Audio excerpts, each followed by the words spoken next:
In today's video, we're going to shoot tethered into Capture One.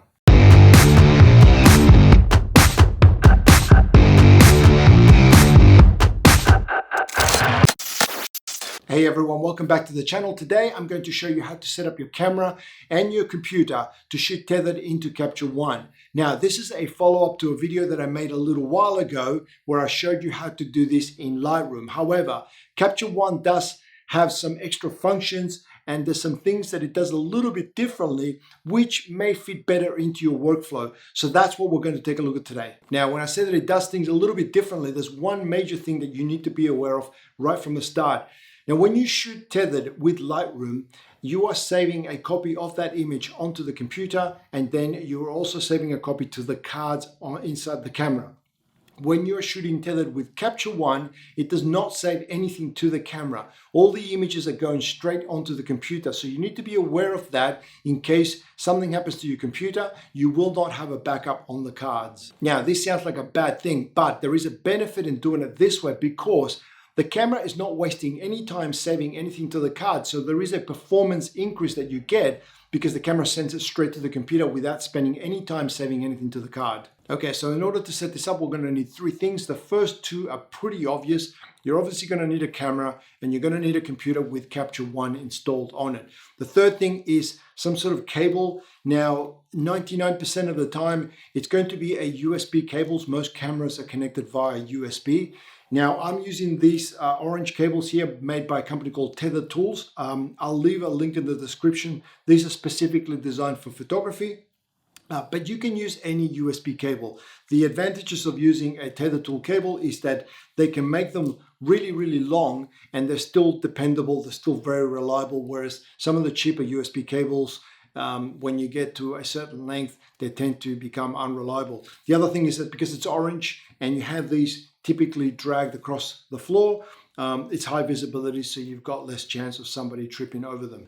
Now, the last thing I'll say about this is make sure that when you get your cable, you get the cable with the right ends to fit your computer and your camera. You don't want to be using any adapters on these cables, especially on the camera, as it becomes too unreliable. Now, if I could just stop for a second and ask you to please click the like button. It makes a massive difference to me. It's really how I gauge whether I'm making the kind of videos that resonate with you and that you enjoy watching. And that's how I decide what kind of videos I'm going to do in the future. It also helps me with the ranks. So to me, it's absolutely massive. So please don't forget to click the like button. I'm also going to ask you to do what everyone else asks you to do, which is subscribe to the channel. So if you're not a subscriber, consider becoming one because I share videos like this all the time to help you with your photography. And if you don't want to miss out on any of them, click the subscribe button, click the notification bell, and you'll be notified when I upload a new video. Now, enough talking, let's get into Capture One and I'll show you how this works. Okay, so we've got everything we need now on that table, except for the cat. Obviously, you don't need a cat, but you're going to need a computer, a USB cable, a camera, and the coffee cup there, that's going to be my subject. So I'm going to do a tethered shoot using that cup as the subject. So now we're going to plug everything in. So one end of the USB cable goes into the USB port of the computer, and then the other end plugs straight into your camera. So it's the same thing as plugging in an external hard drive, for example. Same thing. So then we turn on the camera and the computer should be able to see it. So let's jump into Capture One now, and I'll show you how to check connectivity and make sure that everything's working. Okay, so I am going to launch Capture One now, and I'm using Capture One 20, but it's going to look the same pretty much no matter which version you're using. And so let's just get a couple of things, first of all, sorted out, or the main thing that we need to do is to make sure that the connectivity to the camera is working correctly. So this is going to look a little bit intimidating, but just follow me along. And again, this is just a basic introduction to the application. I encourage you to go in here and just play around with it. It's the only way really that you are going to figure out how it works. So yeah, just get in there and just play around with it and break things, and yeah, that's how you learn. So first thing we need to check though, okay, and I'm just going to give you some basic navigation or navigational tour of the interface. This is the main thing that you need to worry about, or you need to be aware of in the application. So these little icons on the top left-hand corner, they are tabs, and they all organize certain functions within the application. Okay, so the first one here, which is the library, this is where all your catalogs and sessions are all organized. Then you've got your camera settings, you've got your lens configuration, you've got your color stuff, you've got histogram, and then you've got search and a whole bunch of other stuff. So just play around with these. Once you click on any of these, you'll be taken to that set of tools that are grouped together and organized so that it makes sense. Okay, so the first one we want to click on, okay, we want to click on this little camera thing because we want to check that the connectivity between the camera and the computer is working. And as you can see in my one, you can see that it's come up in here. It says Canon EOS 5D Mark IV, so it can't see my camera. Now, if it can't see your camera, and I'll switch my camera off now to show you what that looks like, is so if you're having a connection issue, it's going to look something like that. So you can see that now it says no camera connected. Okay, so if you are getting this, just check your wire, check your USB cables. Make sure that everything's switched on, maybe reboot everything, and it should come good. So I'm going to turn my camera back on again, and as soon as it does, you can see that it's detected in there. Now, this is probably a really good place to start off with. Okay, so let's cover off the basics in this module here. So in here, what you have is the controls that are visible, that are on the camera, that are visible to you, and anything that's not grayed out. So you can see this M here that is grayed out, for example. If I click on that, nothing happens. But anything that is not grayed out, if you click on it, you're going to be able to remotely change these things through the computer. Now, this is useful because if you are shooting a set where you have to have the camera somewhere where it's not accessible, in order to change things, this becomes very handy, because then from the back of the computer you can change all sorts of things, settings. So you can change your aperture, your ISO, all sorts of stuff, color balance, file format, all sorts of things. Anything that's not grayed out, you can change. Okay, so and you're going to see this big button here, and this is where this is the shutter button. So when you click on this, it's going to fire off a shot, and eventually it's going to display in on the image. So as you can see, I've got an image in there. It's way overexposed.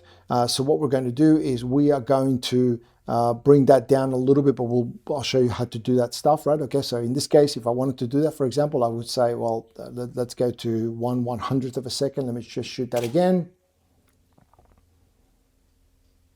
Okay, so you can see that is now a little bit toned down. So that's how you control the camera. Okay, and there's a whole bunch of tools down here on the left hand side, and I'm going to let you go in and just fiddle around with it and play around with it. Again, this is a very basic introduction to the application, but briefly I'll just mention that you've got things such as naming conventions. You've got, so that you can call, name your files something that makes sense. Okay, you've got different modules so that you can add things like the date to the file name and so forth. It gets really, really granular and very, very useful. One thing I will show you. So in this particular case, and this is something that gets used a lot. Okay, if, let's say, for example, I've shot this photograph, right, and now I want to do some edits to it because I want to make this look nice. Okay, so then I'm going to jump across into one of the other tabs in here. I don't need to go into the lens one. I'm going to go into the color first of all, and I'm just going to change things around. Now I'm going to break this, but it'll look horrible, but I just want to just indicate something to you. So I'm going to crank my Kelvin, which is my white balance, all the way up. Let's bring the tint. Let's add like a whole bunch of green in there to make it look really obvious. Let's change a couple of things. Let's change that. Yeah, then let's go. So this is the color section. Okay, this little 3 wheels. Then I'm going to go into the little histogram in here, and I'm going to bring the exposure down. And I'm going to bring it down like really, really low, and I'm going to crank the contrast right up.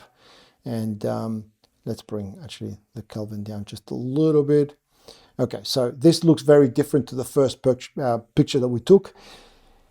Let's say that you were doing this was an actual edit, and this is what you wanted the photograph to look like. Okay, when you are photographing or when you're capturing your images, sometimes it's hard to tell whether you've got enough highlights or enough shadows, so that when it comes to time to do the edit, that you've actually got enough information in the photographs. So one of the coolest things that the Capture One does is that if I go back into my camera setting, there is a setting down the bottom which is the next capture adjustment.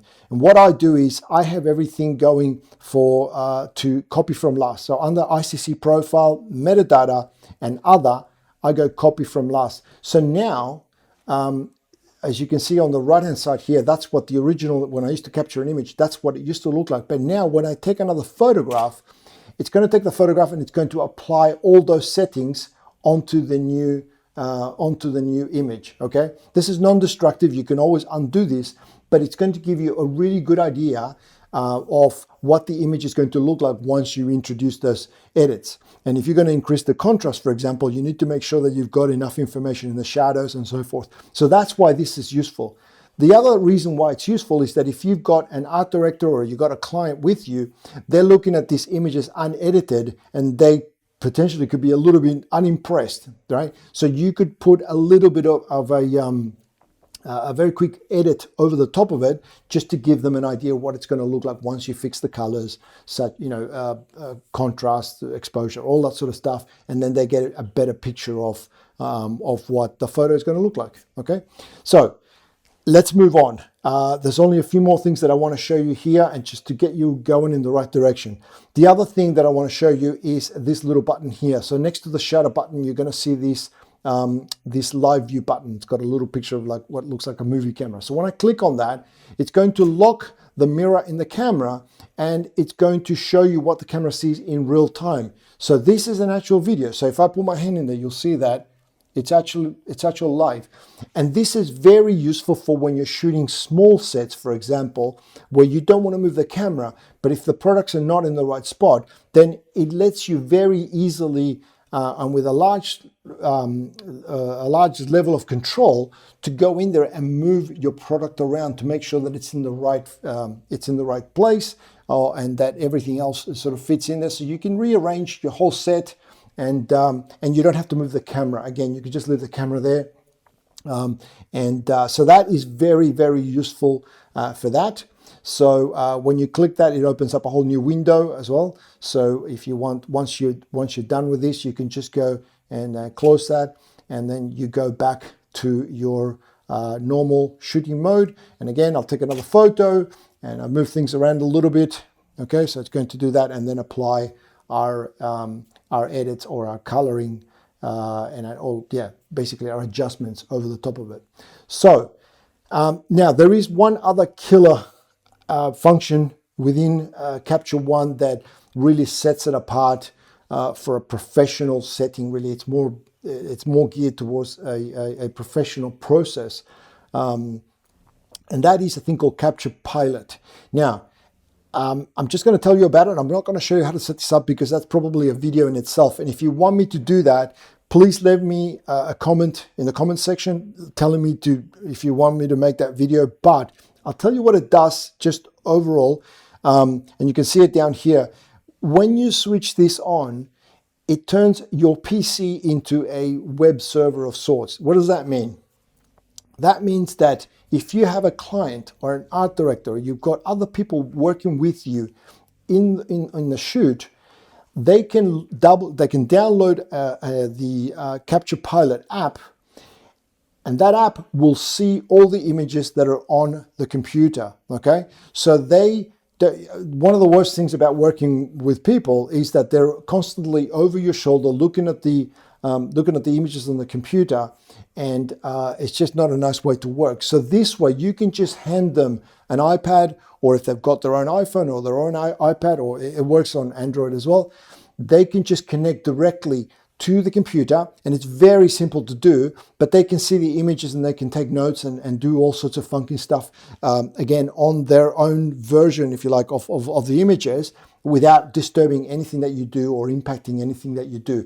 It is an absolute, it is absolutely brilliant, and I use that all the time when I'm working with other people so that I can just concentrate on taking the photographs, and I don't have people like, you know, asking me, can you go back and have a look at this? Can I have a look at that other image and so forth? They can just do it on their own, and I can just get on with capturing the images that I need to capture. So that's it. That's an introduction to Capture One.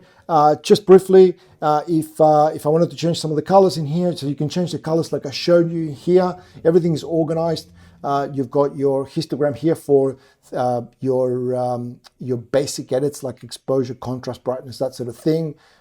You've got search tools in here as well. You've got your histogram being shown up there.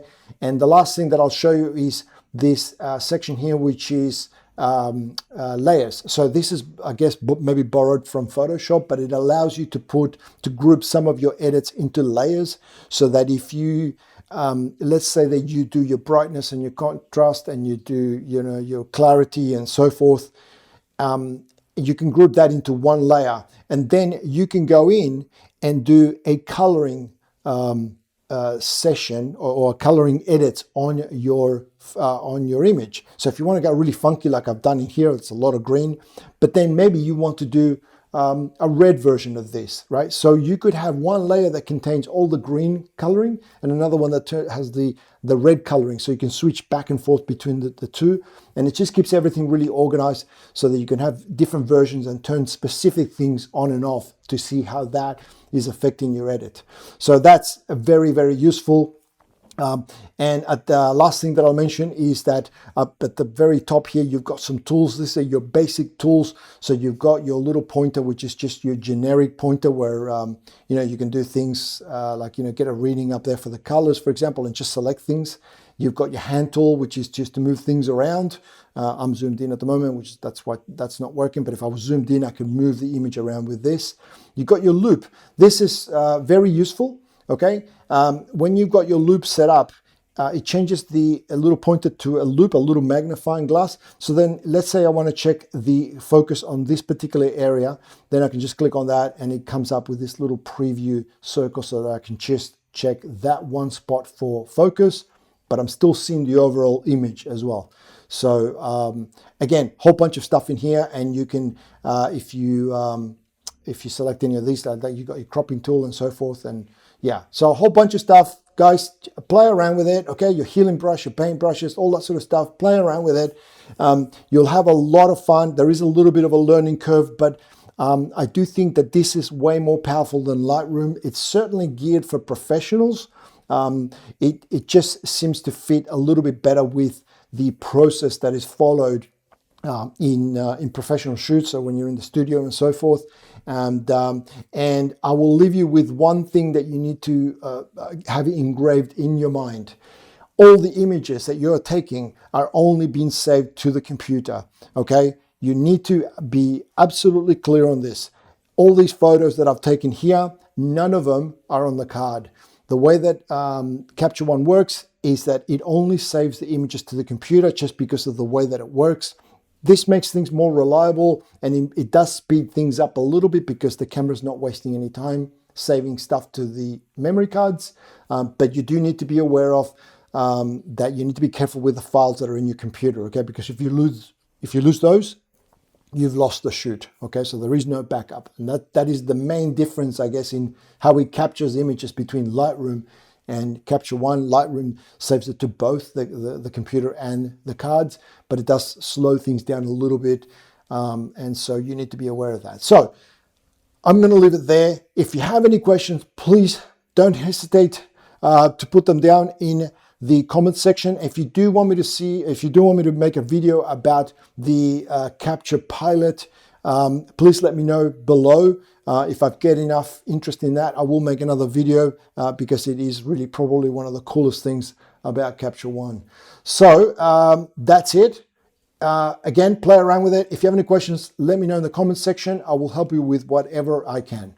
So that's it. Hopefully you were able to follow along. If you do have any questions, of course, just leave them in the comment section below. I'd be happy to answer any questions that you have or clarify anything. Again, please don't forget to click the like button if you enjoyed watching this. Please, please, please. And also, I've just looked at my stats and I noticed that most of you are not subscribers. So come on, click the subscribe button. You won't miss out on any videos in the future.